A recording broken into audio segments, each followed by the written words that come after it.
जी अस्सलाम वालेकुम। Welcome body recomposition series episode 21। आज हमारा बॉडी रिकॉम्पोजिशन का 21वां एपिसोड था। आज के दिन हमने ट्रेन किया है अपनी लेग्स एंड एब्स को। हफ्ते में हम 2 बार एक मसल ग्रुप को ट्रेन करते हैं। आज हमारा दूसरी बार लेग डे था और साथ में हमने एक्सरसाइज की है कोर की। तो हमने दिन का आगाज़ किया नमाज फजर के साथ। उसके बाद हम जो है वो जिम में जाके 10 मिनट कार्डियो करने के बाद, वार्म अप होने के बाद लेग्स की प्रॉपर एक्सरसाइज को स्टार्ट किया। लेग्स की एक्सरसाइज के लिए फर्स्ट हमने डंबल स्क्वाट के साथ लेग्स को ट्रेन किया, जो है बिल्कुल एक टेक्निक और कनेक्शन विद मसल्स के साथ जो है कि इसको परफॉर्म किया, जिससे जो लेग्स थी वो ठीक तरह से स्टिमुलेट हो गई और बाद में वार्म अप और पंप मिलने के बाद इनको बाकी तमाम जो एक्सरसाइज थी वो बहुत खूबसूरत थी। आज का जो डे था एक खूबसूरत डे था, वीकेंड लास्ट डे है, तो आज की जो है वो दिन की प्लानिंग्स भी बहुत ज़्यादा हैं, बहुत ज़्यादा शेड्यूल्स हैं। तो एक्सरसाइज को हमने करते हुए तमाम दिन को मैनेज भी कर लिया। तो उसके बाद दूसरा जो सेट परफॉर्म किया वो हमने किया स्मिथ मशीन के ऊपर डेड लिफ्ट को, जिसमें 75 kg वेट के साथ हमने प्रॉपर कॉशंस को यूज़ करते हुए, बेल्ट को यूज़ करते हुए, फिर हमने सपोर्ट देने के बाद एक जो है वो अच्छे तरीके के साथ मसल माइंड कनेक्शन के साथ हमने इसको परफॉर्म किया और ईगो को एक साइड पर रखकर जस्ट फोकस किया कि अच्छे तरीके से परफॉर्मेंस दे सकें।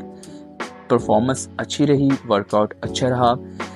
मसल ग्रुप को डिस्ट्रॉय करने के बाद जो अहम काम होता है वो प्रोटीन इनटेक होती है, जो आपके मसल को रिकवर करती है और रिकवरी के बाद आपका मसल जो है वो ग्रो करना स्टार्ट करता है। आपकी डाइट जो है वो बहुत ज़्यादा मैटर करती है। 80% आपकी डाइट है, 20% आपका वर्कआउट होता है। हमारी बॉडी रिकॉम्पोजिशन में हमारे डाइट का जो शेड्यूल है वो बहुत एक स्ट्रिक्ट तरीके से उसको लेकर चल रहे हैं ताकि हमारी प्रोग्रेस जो है वाज़ह तौर पर हमें नज़र आए। आज का बॉडी वेट जो था वो 71.1 था। कल का बॉडी वेट जो था वो 71.5 था, लेकिन आज उससे भी कम था। 400 ग्राम जो वेट था वो ड्रॉप हुआ है, क्योंकि हम अपना प्रॉपर कार्डियो और कैलोरीज डेफिसिट में जा रहे हैं और प्रॉपर अपनी जो है वो वेट ट्रेनिंग भी कर रहे हैं। तीसरा जो सेट था हमने वो लेग एक्सटेंशन का लगाया 140 kg वेट के साथ।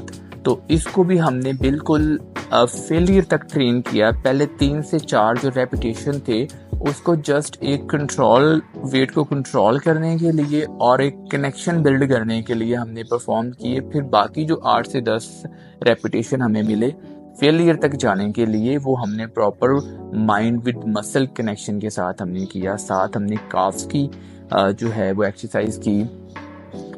लेग्स जो होती हैं ये एक इम्पोर्टेंट पार्ट होता है आपकी बॉडी का। लेग्स के बगैर आपकी प्रॉपर जो बॉडी है वो एस्थेटिक नहीं हो सकती। जितनी स्ट्रॉन्ग और जितनी खूबसूरत आपकी लेग्स होंगी उतना ही आपकी अपर बॉडी जो है वो खूबसूरत लगेगी। हमारे पाकिस्तान में लेग्स की एक्सरसाइज को इग्नोर किया जाता है, लेकिन मैं लेग्स की एक्सरसाइज जो है ट्वाइस अ वीक, हफ्ते में 2 बार लेग्स की एक्सरसाइज करता हूँ ताकि मुझे जो रेस्ट है मेरे मसल ग्रुप को 24 आवर्स से 48 आवर्स तक मेरा मसल जो है वो रिकवर हो जाता है, उसमें फटीग आई हो। तो मेरा मकसद जिम में होता है कि मैं अपने मसल्स को जो है वो ब्रेक करूँ, मसल को डिस्ट्रॉय करूँ, मसल को तोड़ूं। वो मुझे जो है वो रेपिटेशन 8 में टूटता है, 12 में टूटता है या 7 में टूटता है। जो मेरा मसल है वो टूट जाए, जब मेरे मसल में फटीग आ गई, मेरा फेलियर आ गया, 7 सेट में आ गया या 13वें में आ गया, तो मैं उस मसल को उस एक्सरसाइज को तब ख़त्म करता हूँ। 4th एक्सरसाइज हमारी जो थी वो लेग एक्सटेंशन की थी। उसमें भी हमने अपना वेट जो था वो इस्तेमाल किया जिसमें हम एंड फेलियर तक चले जाएं। लेग्स के बाद हमने अपने कोर को ट्रेन किया। पेट जो होता है, पेट की जो फैट होती है वो कभी भी एक्सरसाइज से कम नहीं होती।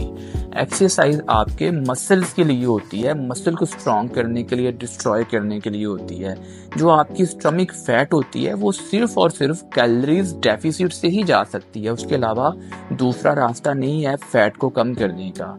तो जो लोग ये कहते हैं कि पेट की एक्सरसाइज कर रहे हैं फैट को कम करने के लिए, उनका कंसेप्ट बिल्कुल जो है वो गलत है। पेट की फैट को कम करने के लिए कोई एक्सरसाइज नहीं होती। जो कोर की एक्सरसाइज है वो सिर्फ आपके एब्स का वर्कआउट है। तो जो फैट कम होगी वो हमारी कैलोरीज डेफिसिट से और डाइट से हमारी जो है वो फैट लॉस होगी। तो इस तरह हमने क्रंचीज को करने के बाद हैंगिंग लेग रेजेस की। उसके साथ ही मैं आज अपनी डाइट को जो है वो रिपीट करता हूँ। जो मेरी डाइट है वो 2000 कैलोरीज जो है मैं डेली इनटेक कर रहा हूँ, जिसमें मैं 170 ग्राम जो है वो प्रोटीन इनटेक कर रहा हूँ। मेरा प्रोटीन सोर्स जो है वो एग्स हैं, चिकन है। इन्हीं चीज़ों से जो है मैं अपना प्रोटीन इनटेक कर रहा हूँ, क्योंकि जो एग्स हैं उनमें भी प्रोटीन जो है वो सिर्फ प्रोटीन ही उनसे मिलती है, वाइट एग से। और जो चिकन है उसमें कार्ब्स भी नहीं है और फैट भी बहुत कम है, जिस वजह से मुझे प्रोटीन जो है उसमें भी मैक्सिमम मिलती है और उसमें भी 17 ग्राम प्रोटीन मुझे मिल जाती है। इस तरह से मेरा 170 ग्राम जो है प्रोटीन इनटेक लेवल वो पूरा हो जाता है। उसके बाद जो कार्ब्स हैं वो ओट्स एंड वाइट राइस से मुझे मिलते हैं, जिनसे मेरा 200 ग्राम जो कार्ब्स हैं वो पूरे हो जाते हैं। फैट्स जो है वो वाइट राइस में फैट्स ज़रा भी नहीं है, चिकन में फ़ैट है। और उसके बाद जो है मेरी फ़ैट जो ऑयल यूज़ करता हूँ मैं खाने के लिए, वो भी काउंट करना होता है। उससे मेरी फ़ैट जो है 1 टेबल स्पून और जो है चिकन, उससे मेरी फैट का लेवल पूरा होता है। इस तरह से 170 ग्राम जो है protein, 200 gram carbs and 54 gram fat से मैं अपनी 2000 कैलोरीज पूरी करता हूँ, जिसके साथ मैं अपना 12 से 15,000 स्टेप्स जो डेली लेता हूँ, जिससे मेरी कैलोरीज बर्न होती हैं। और उसके साथ वाटर इनटेक बड़ा ज़रूरी है। 3 से 4 लीटर वाटर आपने डेली इनटेक करना होता है। मेरा इनटेक 3 से 4 लीटर होता है, जो इंतहाई ज़रूरी है फैट लॉस के प्रोसेस में। तो अपना ख्याल रखिएगा। अल्लाह हाफ़िज़।